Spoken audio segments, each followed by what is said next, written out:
Welcome to the TheLanCave, where we're living as nerds. I'm Patrick, joined by Owen as usual. Hello! Yeah, you guys miss Owen's dance during the opening of that. Always got the dance going on during that. It's because our opening music is just the best music ever. That's what I think. You'll just have to do picture-in-picture sometime. Yeah, I think I may have to do that and record it without you knowing. Just have like my overlay just kind of sliding onto like the screen. I'm gonna do it one week. I'm not gonna tell you. And it's just going to pass in there. It's going to be awesome. So this past week in gaming, a decent amount of news, by the way, and you actually got to play some games, so that's good. Yeah. I was on a cruise for a little bit, so I didn't get to play as much. Would you say that you were out of this world? Basically, because when I got back, I was playing Outer Worlds, and man.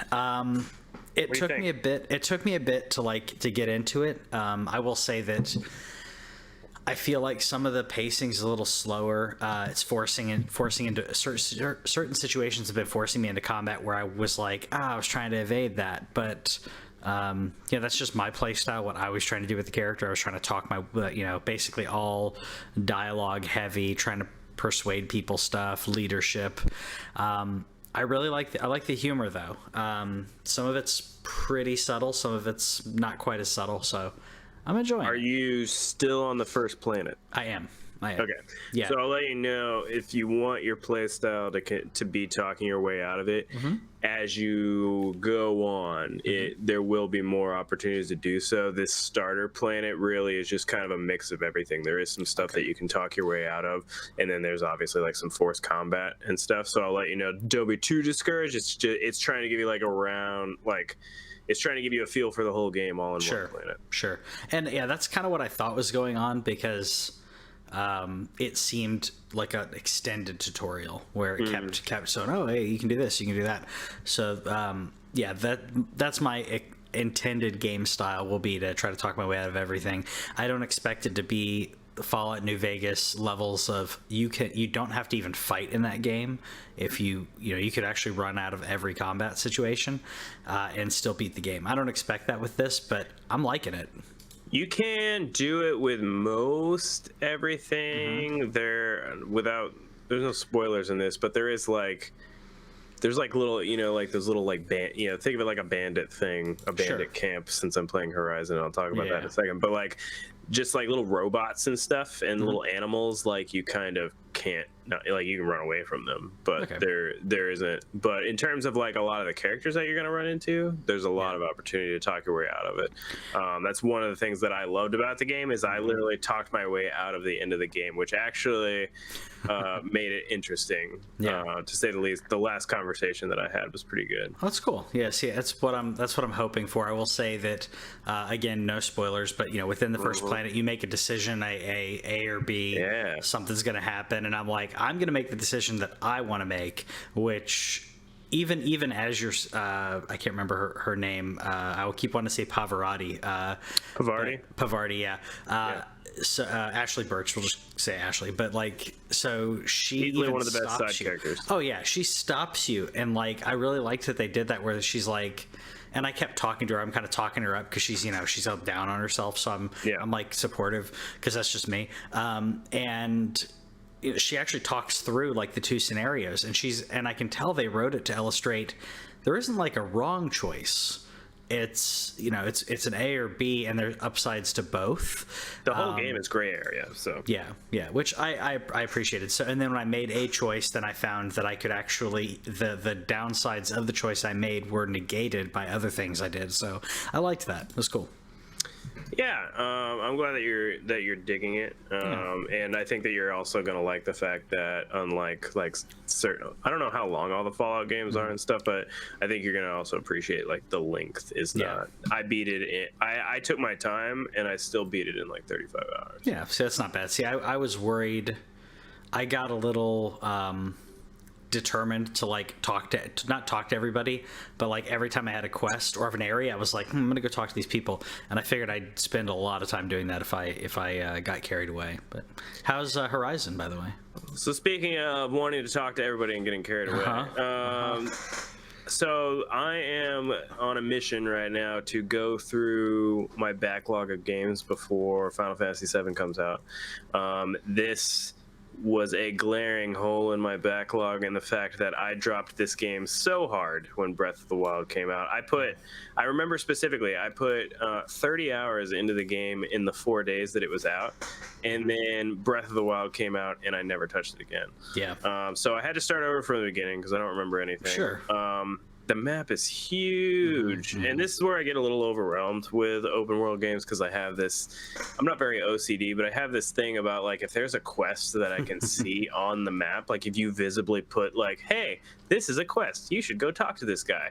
Like I'm gonna go talk to them. I may not complete every single quest, but I will go out of my way to at least see if I want to do it, and that makes it a little slow, but I am having fun with this methodical way I've started to do things with open world games since having my son, where because I only get like an hour to play at a time generally, so I have a thing about how I look at the map and I see what kind of quests that I can group together, and I get pretty much as I can done in that hour. It's probably going to take me a while to beat this game. I'll probably be playing it for the next couple weeks, but the combat is super tight with the robots. It's not so tight with the NPCs, with the humanoids. Yeah. I noticed that, and I think I told you about this one. I started playing this with Whitney, and then she was like, "This looks fun. Give me the controller," and then she took over, and yeah, it happens. But I think that the main focus of the game was obviously the robots and the robot dinosaurs. How cool! Yeah. Robot dinosaurs, such a cool idea, anyways. And then I remember, this is a very small thing because I'm not the biggest person on graphics, but when I first got the game, I had a 1080p TV, and now I have a 4K TV, and dang, that game is pretty. That game came out in 2017 and looks good. Like we were bragging about Hellblade 2 and some of the facial animation. Now the facial animation itself, like the moving of the mouth and everything, is definitely better in that Hellblade 2 trilogy, trailer. If that game is if that trailer is indicative of gameplay. But the actual faces, the teeth, the smiles and stuff in 4K looks great. It does look a little awkward sometimes when they talk or move around. It has the same style in Outer Worlds, which I don't know if you like that conversational style where it kind of like blurs the background and it's just kind of it looks like me and you's camera right now, where it's kind of just like this side shot. I don't know if you like that. I'm not the biggest fan, but in terms of like how it gives you the opportunity to see how good the character models look, I am appreciating it. I'll probably be talking about it a lot more, so I don't want to overkill it. But I'm probably, I don't know, 5 hours in. I got out of like the tutorial area, and now I'm starting. The world just opened up, and I got to my first long neck and opened up some of the maps. So I remember somebody on the Facebook page, which you can always join us at if you listen at facebook.com/TheLanCave, said that I should play some more of older games, and so that's what I'm doing with this backlog playthrough. So I'm gonna make sure I'm writing reviews and stuff for that if you guys haven't gotten to those games yet. Yeah, these are about to be last gen games. It's weird, but at the same time, you can pick up a lot of these for a decent price, which is cool. It's on sale all the time for $9.99. Yeah, and totally worth that. Also, Ashley Birch on that one again. So, yeah, it's good stuff. Ashley Birch is killing it. Yep. I'm glad. As much as I miss the Hey Ash, what you playing? I'm glad she's just excelling at this. So it's funny, my wife loved those videos and showed me those videos, and then she told me who she was, and then Life is Strange came out.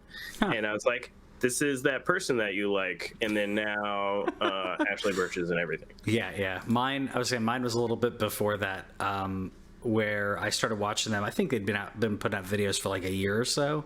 Yeah. And then Life is Strange, Tiny Tina, and a few other things just took off, which I thought was really cool because obviously her and her brother have different talents, but it was really cool seeing those her talents actually getting utilized because she's a good actress. Yeah, I was gonna say it's her brother that she did the videos with before, right? Yes. Yeah, it's good stuff. Going on to some news. We could talk about video games and Picard. By the way, I'm going to watch Picard. Whitney has asked for me to wait until they're all done, and then binge through them. I know. You can see. Yeah. So it's about it. I'm waiting to watch. So she has asked that when we watch a series that we finish it and that we don't watch episode by episode. So she's just all into binging. It's not that she'll sit and watch like 8 episodes at a time, but it's like, okay, we're watching TV, we're going to continue The Witcher, which is what we're watching right now. And then we're going to go on to either you or Sabrina. So good stuff. I actually have to appreciate what some series have been doing with the episodic release. To me, as with the time that we have with my son, where he's 7 or almost 8 months old now, and so when Mandalorian was out late last year, it was so nice, like just knowing that we get that 1 hour episode. So basically we would look forward to like him going to bed for the night, and like, hey, we're gonna watch our episode of Mandalorian. I've been really liking that. There's still plenty, like I still binge all the shows that we always binge, but I'm kind of liking the weekly release. Same thing. I haven't watched today's episode of Picard, but I am gonna watch it tonight, and it's gonna be the same thing. He's gonna go to bed, I'm gonna pour myself a glass and watch some Picard. So I respect the waiting, but at the same time, with the amount of that I'm online looking for news and everything, it would get spoiled for me too easily. So I can't wait on a show like that. Yeah, I mean, I haven't had anything spoiled for me. There were some things where people were like, "Hey, this matters, this and that," but it wasn't straight up spoiled. I'm going to try to stay away from spoilers on it, but she has agreed, which, I mean, I was going to watch them anyways, but she's going to watch the Star Trek movies with me. So we're going to watch those. And, I haven't actually asked her yet if she wants to, but I'm gonna put a thing out there that the answer is probably no. But she'll do the thing that she does with most movies, that where it's like, I start the movie, she walks in the room, it's like, hey, what you watching, and sits down. And that's how we. That's how she watches a lot of the movie, because she just doesn't like action movies that much. And as much as she likes Star Wars because of that aspect, there's just not, whenever it's an action-y movie, like it's not Star Trek is all action. There's politics and stuff in there too, but it's what the movies. I would say the movies don't have as much of that nuance, because you have to tell the story in a within that time, and the arc of like Deep Space Nine just blows all that out of the water. Yeah, somebody in the chat agreeing, David agreeing that the episode lengths of Mandalorian were also perfect. I thought it was also interesting about going back to Mandalorian for just a second, but like the fact that he wasn't beholden to, I'm going to make this episode 42 minutes long, or I'm going to make this episode 56 minutes long. There was one episode, I think, that was 27 minutes. It was just like, I want to tell this amount of story in an episode, and that's what the episode's going to be. I also really like that aspect of the freedom that doing an online show, like, and I say online, but it's a streaming service show. Yeah, and I will say Witcher's been like that while they've been close, like around an hour. You'll see that, you'll see it, above and under, or, variants, which I like that freedom, because you don't have to worry about commercials. You don't have to worry about the airtime of the next show. It doesn't matter. So I like that. I like that.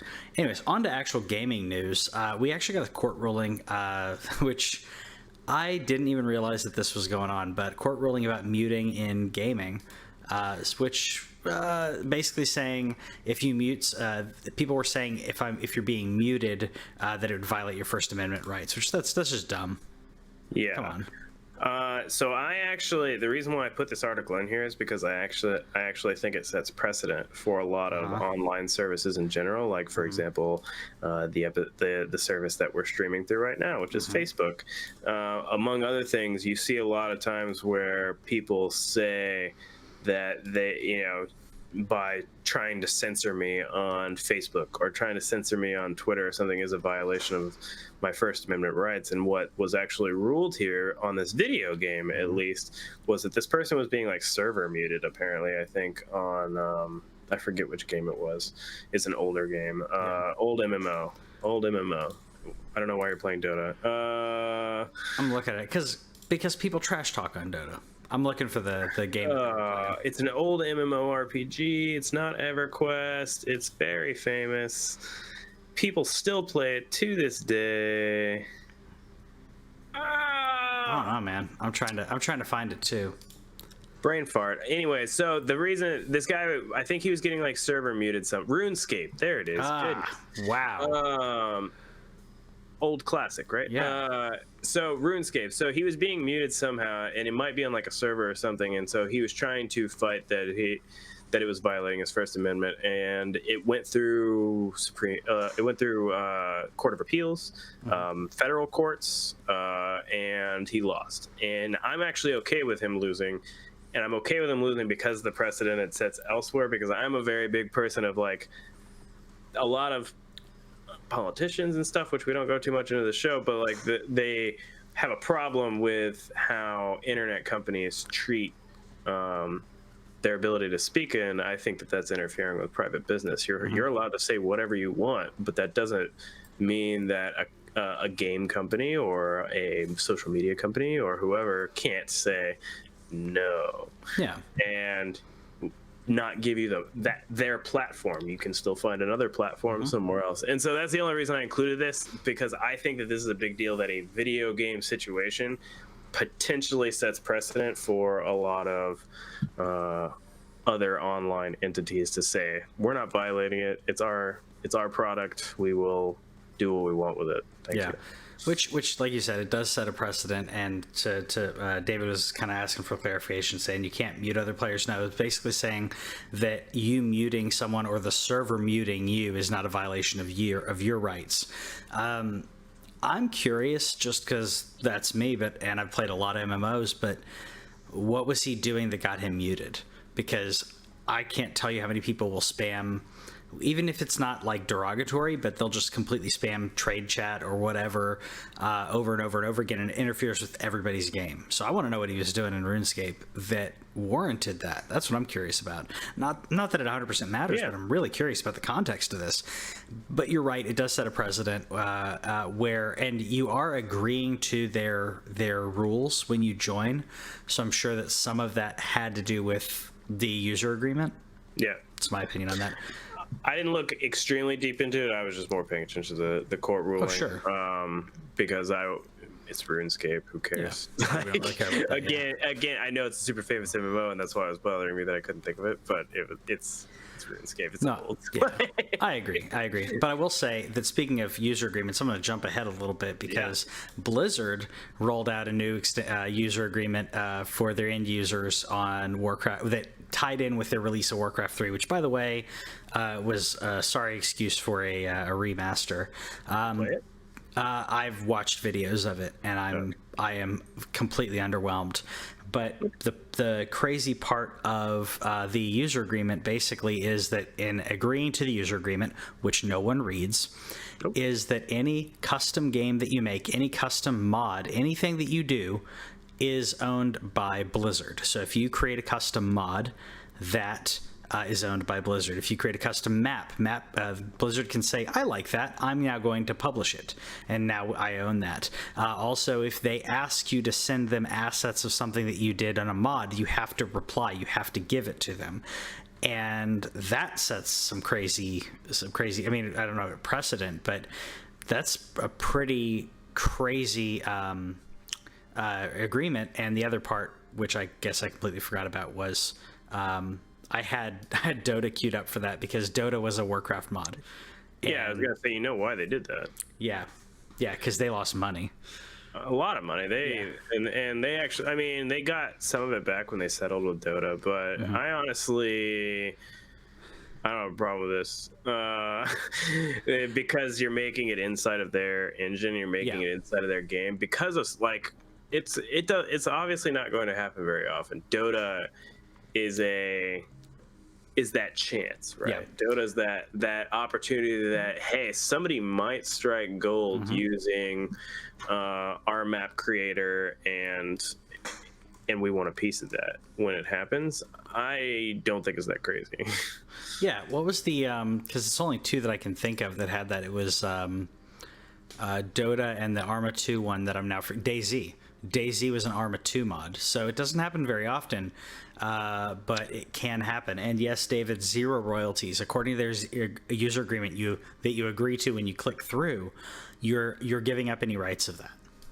Yeah. No, honestly, this makes complete sense to me because they're giving you a free engine to create stuff, and that's cool. Nobody ever expected like Dota to become a thing, and then Dota 2 was the response was, okay, we're not going to use your stuff anymore. We're going to do our own thing, and that's why they did have to settle with Activision Blizzard later on it. So to me, this makes perfect sense. I know it's a crappy thing to hear because you want to. Everybody wants to be mad at Blizzard these days anyway, unless the Diablo 4 trailer is dropping. Then we all forget.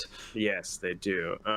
Their stock has since rebounded since October last year. Yep. But that's commentary from me for another day. I think it's fine. I get why they did it. It's nobody's gonna make a thing on, like, there's way too many other engines that are probably readily available. Like, look at Dreams coming out, and I wonder what Dreams user agreement is on. And that's trying to think of the. Is that in April? Trying to think of the publisher, or not the publisher is Sony. The developer is the people who made Little Big Planet, but Media Molecule. Media Molecule, thank you. Yeah. For those who don't know, Dreams is essentially a game making engine. You can go in there and make whatever you want. I'm wondering if Sony's going to use that at all to open that up for potential game makers and be like, hey, you made something cool. Are they going to just take it from you, or are they going to say, hey, you want some money? I'm really curious because I imagine that somebody is going to make at least one super awesome thing in Dreams where it becomes worth Sony's time to either yoink it or, you know, or be a good person and pay for it. And that's probably where Blizzard, you could probably give them some stuff, because if they're putting in a thing about zero royalties and stuff, that means they can just yoink it from you, which I get why that stinks. Well, yeah, they mean basically not only they can yoink it, but then they can order you to give up what you have created on the side. Arguing that since you are adding to their game, you're not creating anything of unique intellectual property. You're adding to their intellectual property. That's what's, word of the day, yoink. Yeah, yoink. Yeah, so that kind of sucks in my opinion.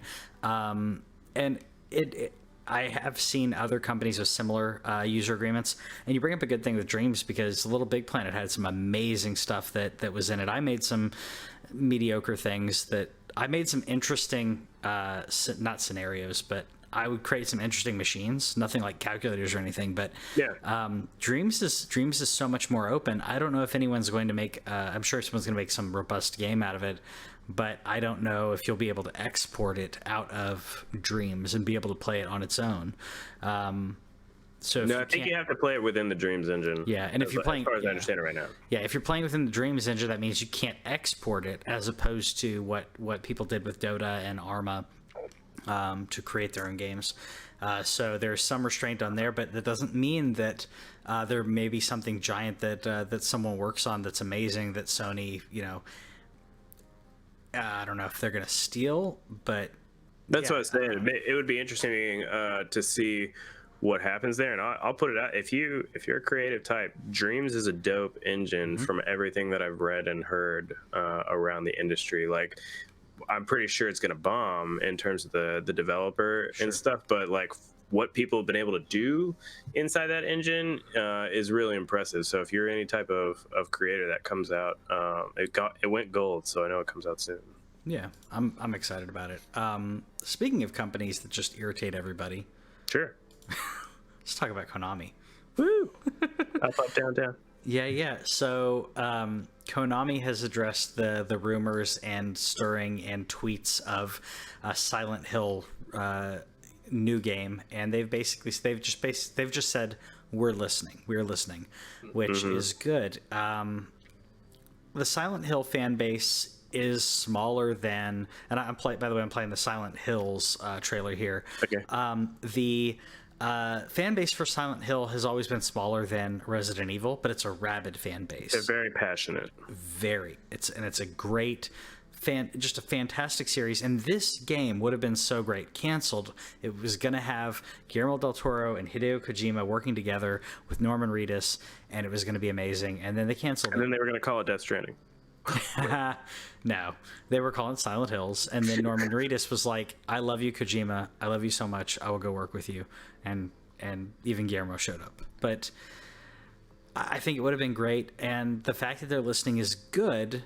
I don't know if they're going to listen that intently, because Konami's making so much money off of their what are they called? Pachinko machines. Yeah, I want to say Kalinko. I'm like, no, it's Pachinko. They're making so much money off of that and other games that I don't know if they're going to cater to this. This isn't going to make them the money that it's going to make out of some other tactics. But I'm glad. I think it's good. They released a bad Contra game recently. It's not good at all, so you don't have to worry about it. But I think with them mentioning Silent Hill, I think that's a good thing, because there's another very big franchise that definitely needs a new game, and that's Castlevania. Like, Konami's sitting on some sweet IPs. I mean, they have Metal Gear too. Who knows what's going to happen with that? But like, hopefully maybe they allow somebody to use it. I don't know if they do that where they own it, but then somebody else develops it or something like that. Maybe they publish it. Like, you're absolutely right. That's the reason why they said that they were curbing it after Kojima left, is because that dude burned through money. Like Kojima just takes a lighter to money and just get somebody. Maybe you can't make something as artsy as Metal Gear, but you could get us another good Castlevania game. I would argue, as a Metal Gear fan, I would argue that you could get something as good as, and maybe more coherent than, Metal Gear out of somebody else. And I would not be opposed to seeing that vision being taken over by somebody else. Kojima, I feel like Kojima maybe looked back by some people like George Lucas, where it's like, hey, these movies are great, but there's problems, and the person who's in charge was causing a lot of problems, because the storyline is really convoluted. Not a knock on Kojima, by the way. The fact that he was able to put out Death Stranding in the amount of time that he was actually super. I said many times on this very show that I did not expect that game to come out last year, and I was very wrong. Yeah. So good for him. That was me not knocking Kojima at all. It's just I know that was one of the big tensions with him and Konami, is that his projects would just take so long, and they were so vision filled, and he's an artist. He's one of the truest sense of the word. So he wanted things to be in his vision, and I know that was a source of problem, and maybe that's why Konami took a break. And hopefully we keep talking about things like Silent Hill and Castlevania. Maybe we'll get some of those IPs to return. And I hope so. I mean, I know Silent Hill's not up your alley, but Castlevania sure is. Heck yeah. Yeah, which we've already seen with Bloodstained and other games. Like the need is out there, similar to Mega Man. Like, people really want to see it go on sale. Yeah, me too. Have you played Bloodstained? I haven't. I've heard it's great. Yeah, I've seen some playthroughs, or like some clips and stuff, and heard some people talk about it, and it looked great, but I couldn't.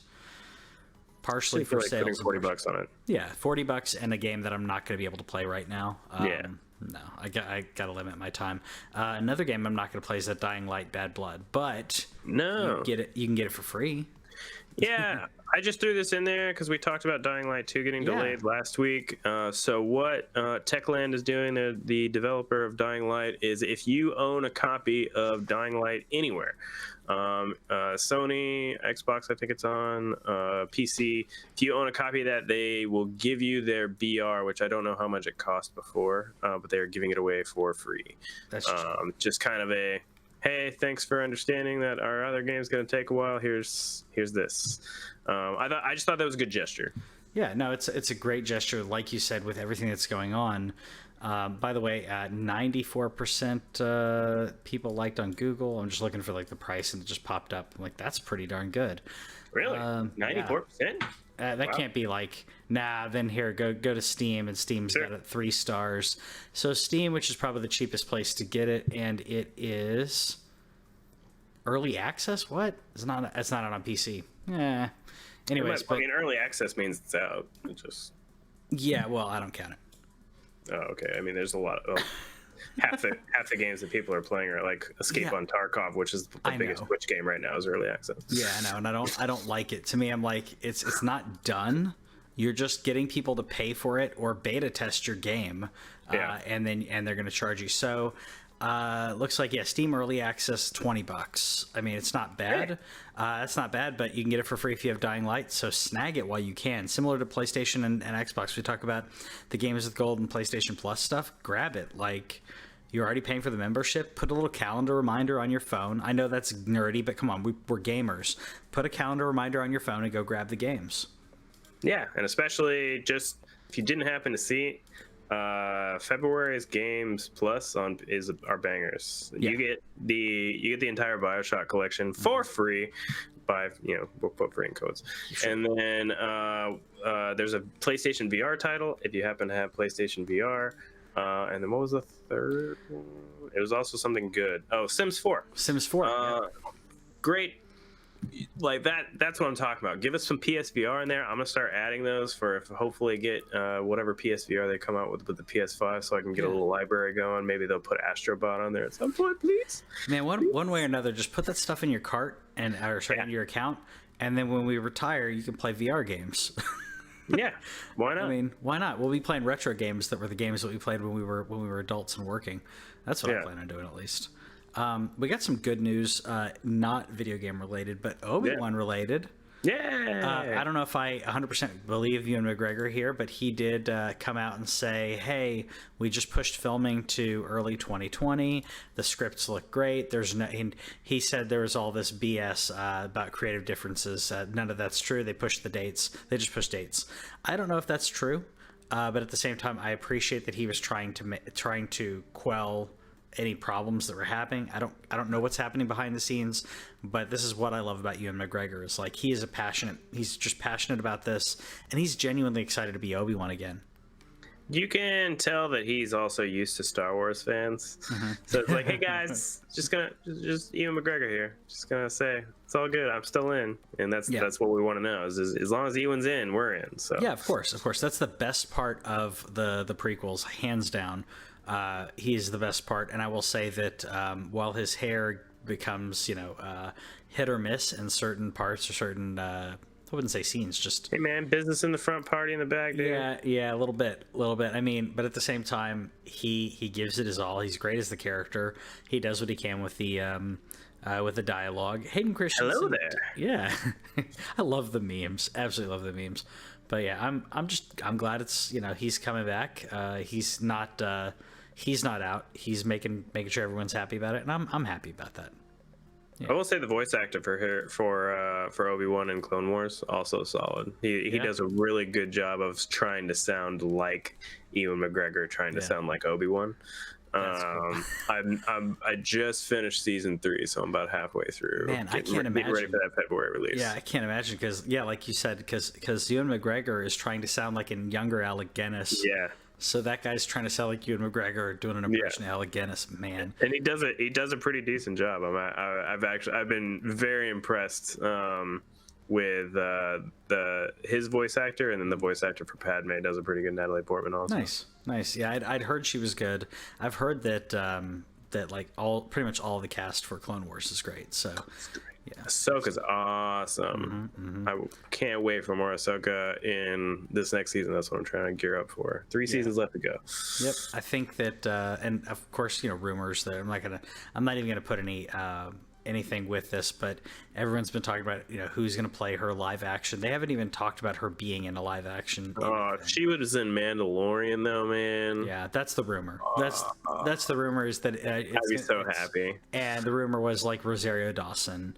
She'd be a decent casting. Should be a decent casting, but to me it's like, okay, we can just fan service this. And because the one thing that I hate even more than fan rumors of like, oh, this would be so like, or this person should play it. The thing I hate even more than that is when I see an actor or actress express interest, because to me that's almost like, it's not quite begging for a job, but I'm like, you wouldn't put this out in the open if you had a legitimate to work on it. When who was it? Brie Larson was like, I want to play Samus. Like, that's not even a project. Like, what are you talking about? I don't have a problem with it. I mean, it's a thing where it expresses that interest. I'll say there was the guy who wrote Rogue One. I brought him up, I think, last week or something. He was doing just a random AMA because he was bored on Twitter. And they were like, what video game would you want to make and would you write for a movie right now? And he said, Control. And I would write it now. And the one of the directors of Control's studio said, let me DM you.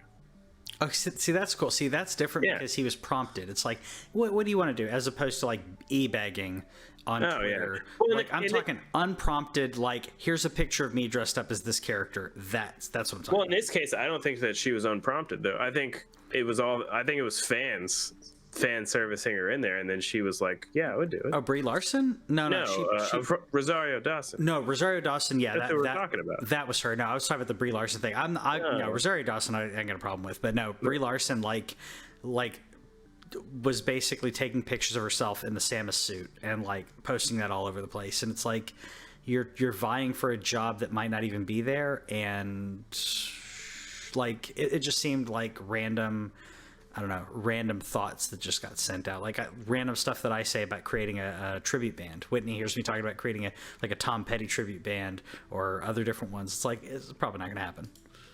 Yeah, I don't know. I can't get mad at it. What do I care? Like, as long as it's well written. They didn't write a good Captain Marvel for her, and I don't think it was a good idea to be a Captain Marvel. So if there's actually something where she's like, I want to do it, I know that she can act. So. I know she can too. No, and I give her the same. Which I have a lot more respect for Robert Pattinson now than I ever have, and I'm actually excited about it. They're starting to to film the Batman, and I've got a lot of respect for him. He was given a really bad role. Brie Larson can act, but Captain Marvel was not a good fit for her. But David said he's met the Obi Wan voice actor. That's awesome. Oh, cool. Yeah, David goes to cons, so yeah, that makes sense. Like, yeah, I see him and a few others that are at a lot, and I always forget her name, the one that does Ahsoka. Like, she's at like every convention that I go to, and I'm like, oh, I want to meet her, and then I'm like, I haven't like watched enough to feel like you deserve it, I can have a conversation. That, but also like, even if there's nobody in line, because sometimes that happens, I'm like, I don't think I'm gonna have a conversation with this person other than, you're cool, bye, and I feel like I need to give them like a little bit more conversation than that. Otherwise, I'm just going to fanboy all over the place. Well, whenever you go to a con, you also have to sometimes stay at a hotel. This is true. And if you want to stay at a gaming hotel, well, Atari has news for you. This is, I don't know about you, but this is to me. Dream come true here. I don't know, man. I don't understand, out of every type of hotel, How about the PlayStation Hotel? Yeah. Nintendo Hotel, dude. Have you seen some of the stuff for Nintendo? Yeah, dude. Yeah, I'm thinking if Nintendo wanted to get in on this, they could have a hotel, and I don't know if you ever had the situation, but like, I stayed at a hotel when I was younger, when I was like, I think it was 8, right? My parents, or 7, sorry. I was 7. I stayed at a hotel because our house wasn't ready yet. And we stayed at the hotel, what I thought was a long time. Apparently it was like 2 or 3 weeks living at a hotel. It was a nice hotel. And at the bottom, at the ground level, of course, you had the restaurant or whatever, for breakfast buffets and stuff. But they had a little arcade, and they had a movie theater. Imagine that, but with Nintendo. So that's what's interesting about this thing. So it's going to be called an Atari Hotel. Mm-hmm. For right now, it says that they're, I think, building like 8 of them across the U.S. None in Texas. No, wait, Austin. I take that back. But what it is it's an esports hotel. There's going to be esports studios, there's going to be game rooms, and there's also going to be like business stuff. So they're making like a video game destination thing. So are they putting like a big arcade in there? Are they putting like rooms where you can like have like a LAN party with kids? I'm trying to figure out if they're trying, like, what customer, like, what's their first customer online? Like, in this article, They mentioned like having like an esports tournament there. There's no way it's going to be big enough for that. Esports tournaments happen, generally speaking, they happen in front of people. I guess you could do smaller things, but they happen at least in, maybe not arenas, but like convention centers and stuff where people can like watch. But they said esports there, and they said like LAN type studios, like arcades and stuff, VR and AR experiences. So maybe like that thing that Cinemark has right now, the Void. Yep. But they're just Atari is the name of it. So I think that there's an opportunity for them to work with people like Nintendo and so on. This is just really weird to me. I put it like, this is the one that my wife threw in. She's like, you should check this out. And like, it looks cool. I would stay in one once, but at the same time, I also just got this idea of like rich snooty kids who wanted to have like a slumber party for, you know, their 10th birthday, staying at one of these hotels because their parents willing to shell out like, you know, $500 or $1,000 for them to be in there overnight. And I would get there and I'd be like, I'm, you know, 32 years old and I'm here to play some games, kids. Yep. It felt a little, not creepy, but just like, you know, am I the target audience for this? You know, the old school gamer that wants to be in a nerdy hotel. Are kids the market for this? Like, no. I'm really trying to figure it out. It's not going to be kids after, you know. Look, as I was describing like Nintendo getting into it, but the market that they're trying to get into is for conventions. It's for events to be held for either for devs or even just businesses to hold an event. Like I've got corporate event. I have multiple events that I have through my company throughout the year, and they're always held in some hotel in their ballrooms or whatever. And most of the time, the room doesn't fit what it should in regards to the multimedia aspect, which I think they will probably be able to fit in a better way, because these are hotels that are made more for flexibility of events, but every event nowadays has multimedia interaction one way or another. I mean, I'm talking sales conferences, and you've got multiple screens up, you have people presenting. You could do that and section off part with where the actual players, are, where they're basically fed from backstage to the stage when they play, and then have the audience being sat. I could see it being done if they build it right, but you're right. They would have to be a very large ballroom, or whatever you want to call it, to auditorium, to hold these people. So I don't know. I don't think they're going for kids, though. I think they're going for people around our age, or the con market, man. The cons make so much money for those hotels in regards to not only tickets, but people staying at hotels. Yeah, I guess there's something to what you say. So I'm interested to see how it develops, especially with such a failed brand. And I say failed because they really haven't been relevant in 30 years. So I'd say they're dead. They're not failed, but they filed for bankruptcy a few years ago. So I don't even know how they're doing this. Like, I guess the name maybe still has some clout, and so are they just they're making the Atari the uses? Yeah, when's that coming out? I don't know, but you make a good point. I see how it could be a thing. I'm really interested to see what kind of thing it turns out being. Yeah. But when you leave your hotel, you have to go home. I do have to go home. You want to go to Pokemon Home? If you pay for this, like, you no longer have the right to complain about anything. Oh man. Okay, so I was looking at it going, okay, well, like just trying to figure out what exactly are we doing here. So Pokemon Home, the idea being that you could transfer or whatever into the Pokemon Bank. If you have the basic, you're not able to move from Pokemon to the bank. Number of Pokemon that can be deposited from the bank to home. Sorry, so from the bank was the old system. Yeah. That's right. You can, if you're free, you can have 30 Pokemon deposited. If you pay either per year or per month, then you can have up to 6,000 Pokemon. Yeah. Just play the game. The game's really good. Play the game. So this is the upgrade from Bank, and those who don't know what we're talking about, Pokemon Bank was their solution back on the 3DS days, and I say the 3DS days like they're over. They're kind of over, but they're still not over somehow, of getting all your Pokemon from the previous generations into the bank so that you could do whatever, so that you could bring them into your game, so that you could breed them, there are people who spend hours and hours on this, and now Pokemon Home is the next stage of that, where you can put, if you pay, you can get everything from the bank over to Home.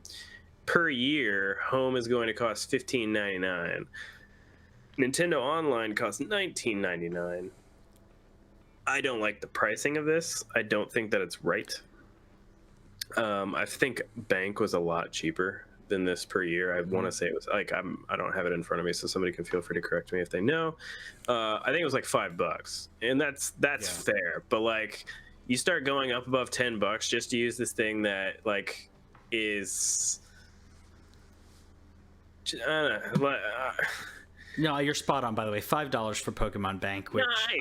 I get it. But man, I was looking at it thinking, why would I do this? Even at the free version, I can do 30. So if I wanted to transfer those certain ones from game to game, like I can do that. But why? Like just play the game. Like, and I say this as someone. Like, how many times people who played Minecraft, how many times do you start a brand new game and you spend hours just setting it up? How many times have you started Ocarina of Time?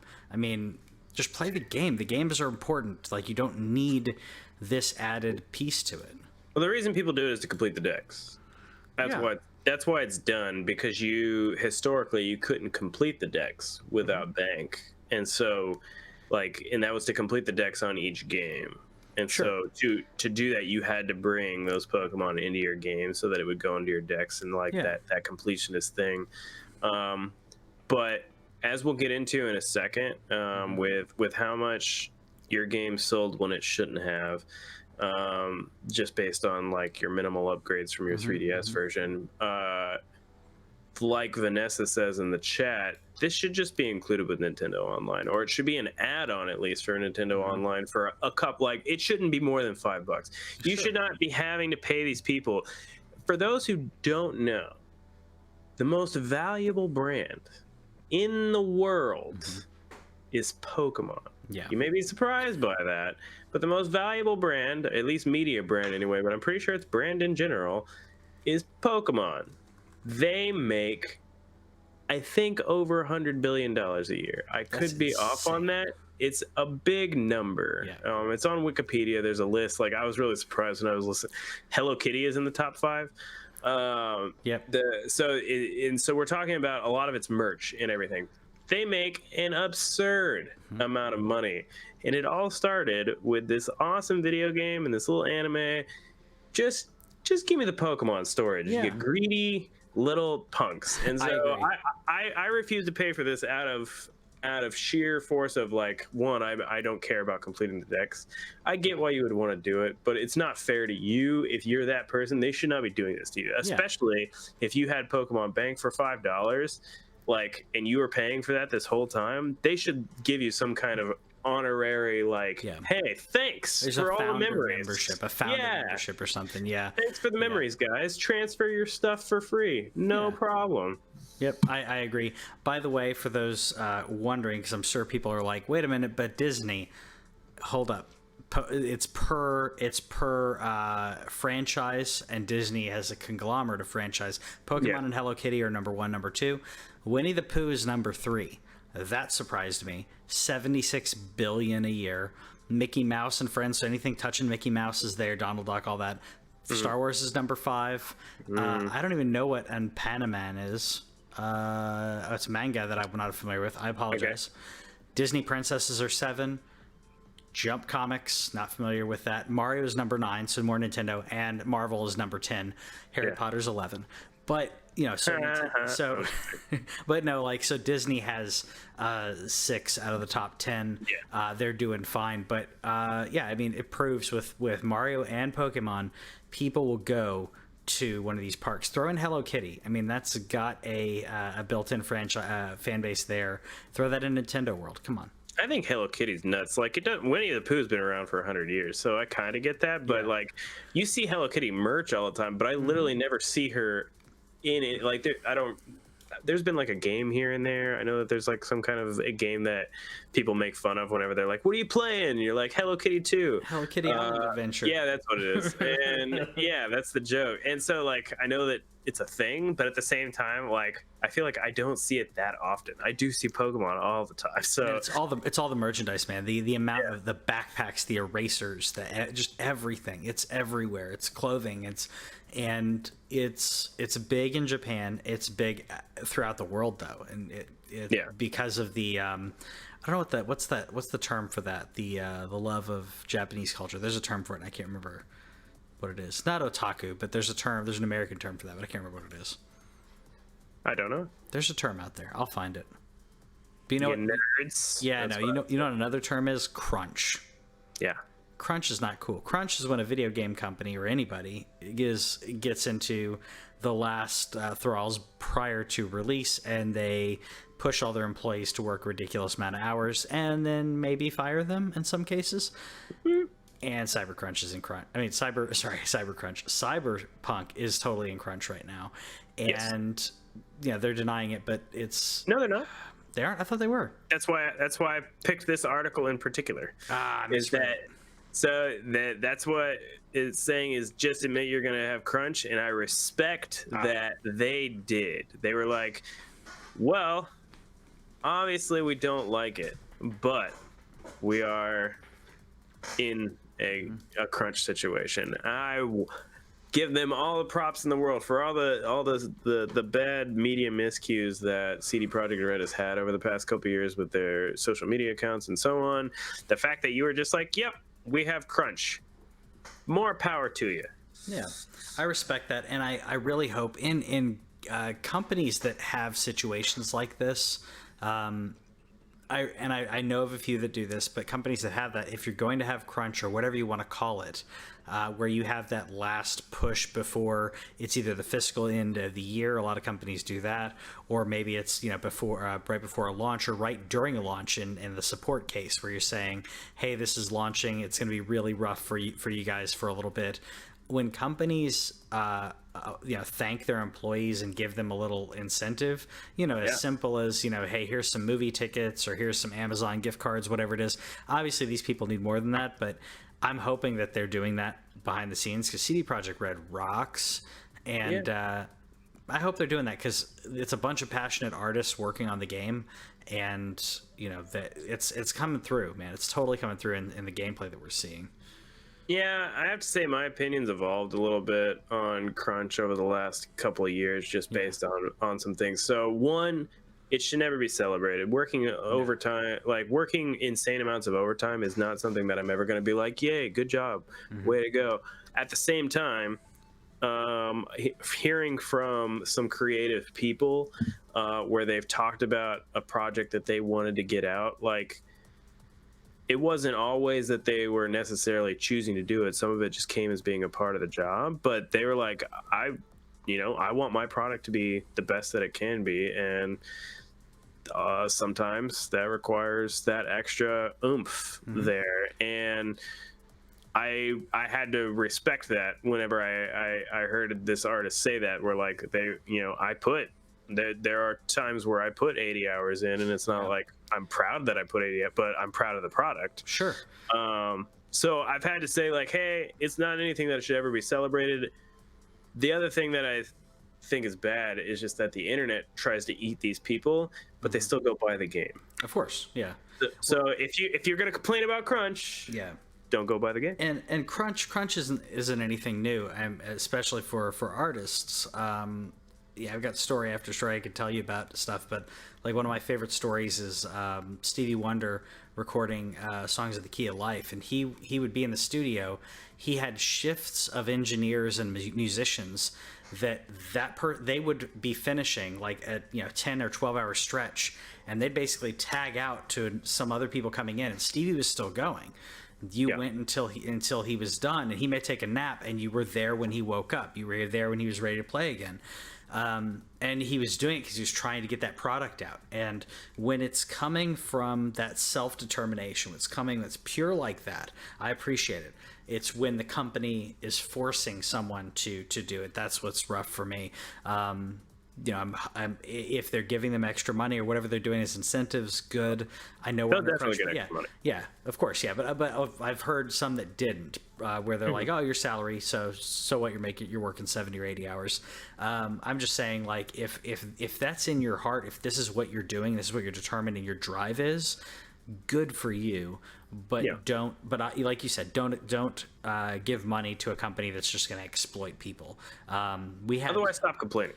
Yeah, like the company that, because I'm going to go see the Sonic the Hedgehog movie because of what they did and getting the artwork around. But I don't know if you know, but the studio that did the animation laid off a bunch of people. Oh, they already canned them, yeah. Yeah, that kills me because they put those guys through crunch and then they fired them. And so I feel bad. Like, I want to support that. I want to support that they did the right thing and they got a better product.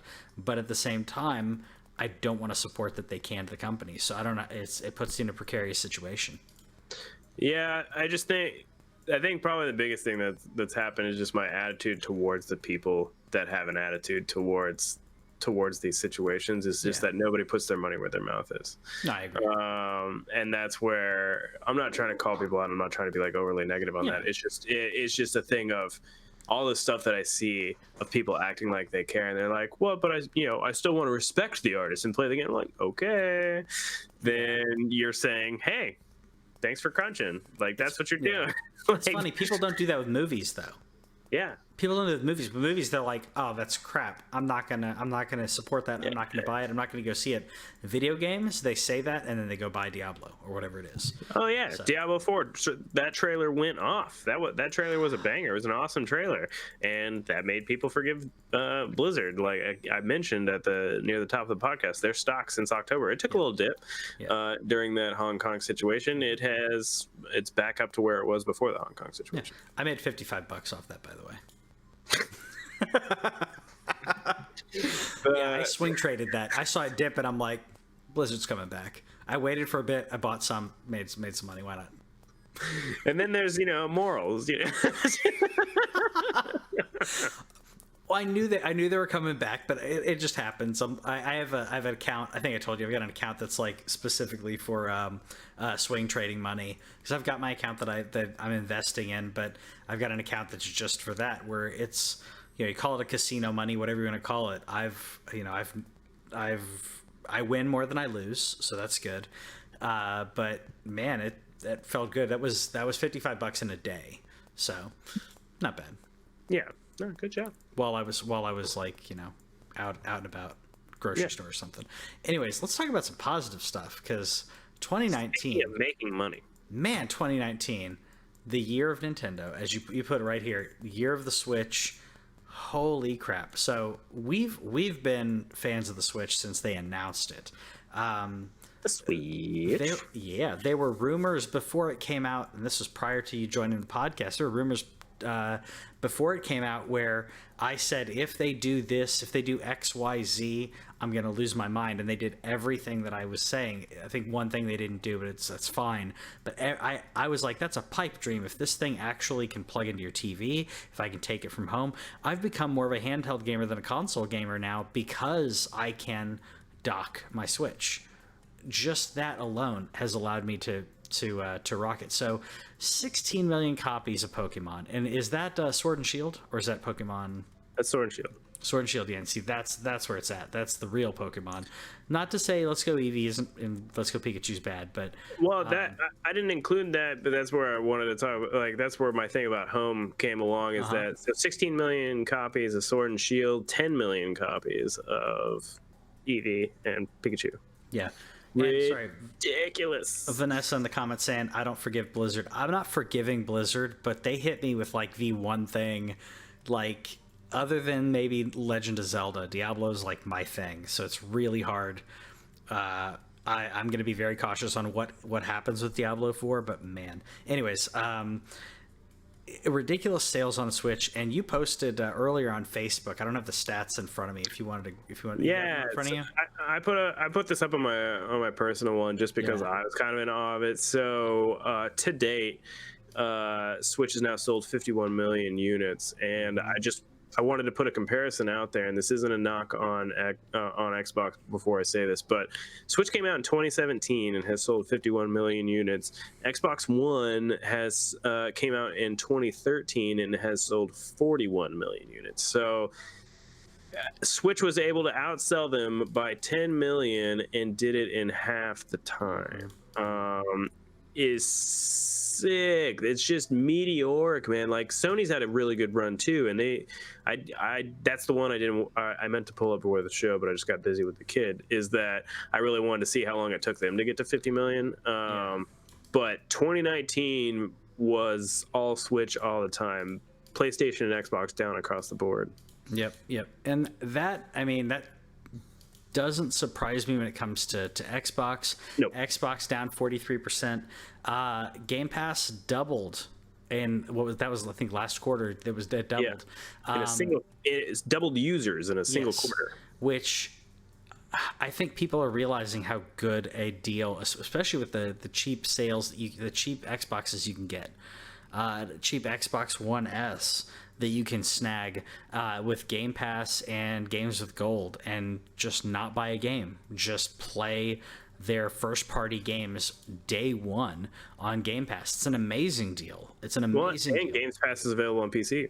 Exactly. So that, I think people are catching on to that, and there's so much that's on there that's not just playable but good. And Sony is a little behind in that. So Sony's down 30%, but at the same time, they've still been selling extremely well, and their first party games as well as the multiplats have been selling more on PlayStation than anything else. Yeah. So they're all right. I will say my PlayStation numbers are an estimate. There's actually a Twitter account that I follow if you guys want to look him up sometime. He's an awesome dude. Benji Sales with a J.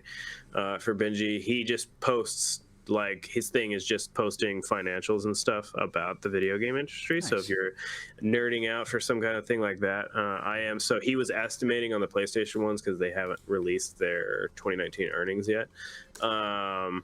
So I guess they haven't had that board meeting, but that he was predicting that they're probably down 30% year over year on the hardware. But as far as software goes, there's still 106 million PlayStations out there. So they're probably doing just fine.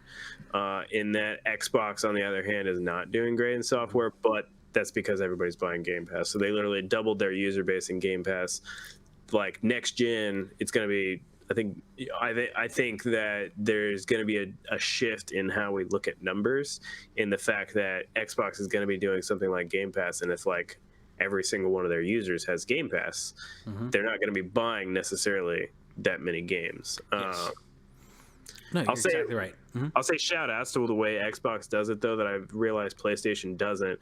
If you get a free game with PS Plus, you can't go back in the store and buy that game. Like if you were like, man, this was a really good game, I really want to give money to that publisher, it doesn't let you do that. As opposed to Xbox, if you have Game Pass, you get to play it through Game Pass. But if you were like, hey, this game was awesome, I want to give them money, you can go do that.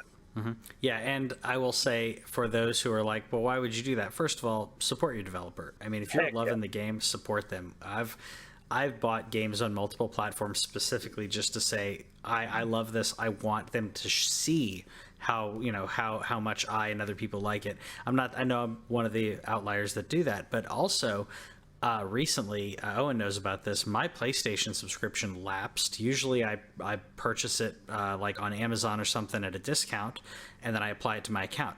It lapsed, and I couldn't play any of my games, any of my PlayStation Plus games.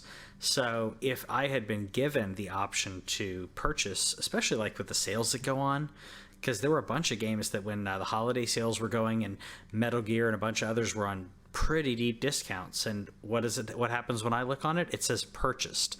It doesn't say that it was purchased through PlayStation Plus. It just says purchased. So yeah, I agree, they need to fix that. But I think next generation, everything else in software has moved to a subscription model.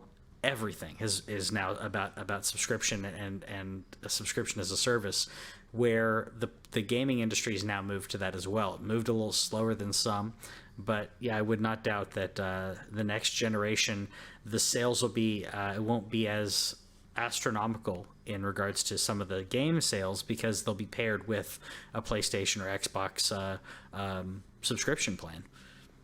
Yeah.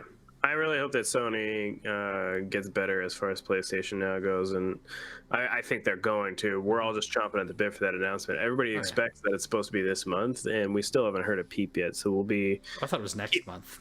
I don't know. People were saying there's been like some leaks and stuff. There's just been no clear like Sony's like, hey, industry people, because what happens on these, for those who don't know, when there's like a console thing from Sony, they send out industry invites letting you know like, hey, you industry person, I wish that we could be on this list. You're invited to this press conference, and that's going to be their announcement. That there hasn't been anything online indicating that anybody's gotten that invite yet, but everybody thought it was going to be February because that's when they I believe that's when they announced PS4. I could be incorrect, but I think so. And so now we're just kind of wondering what's going on. Xbox is getting all this traction. Yeah, I was about to say, this is a really long Ghost of Tsushima trailer. Yeah, and it's beautiful, and I love it so much. Yeah, this is one that this was from the, I believe this is the one from the 2018 E3. Yeah, which, you know, the experience that they were bringing people through, like wine tasting, which, you know, it would have been really cool to be in the crowd, but yeah, don't. It was awful, but then they never came back to E3, and then I'm so sad. So you can do your wine tasting crappy thing if you just go back to E3, Sony. I don't care. Yeah, I'm not judging you. I think they should have given that to the people there, and they should have created a buffer where they were leaving as we were getting to see, pre-taped essentially a buffer of 20 or 30 minutes, because they would have an experience and then go back to people chatting for like an indeterminate amount of time until they were ready to go back to the feed. So I don't know. Speaking of next month, by the way, allegedly we're going to get some information on whatever Star Wars Project Luminous is. I don't know if you heard anything about that, but basically it's some next phase of Star Wars. I'm assuming, I don't know, but I'm assuming it's going to have some type of connection into games and movies and or TV. That's what it at least sounds like.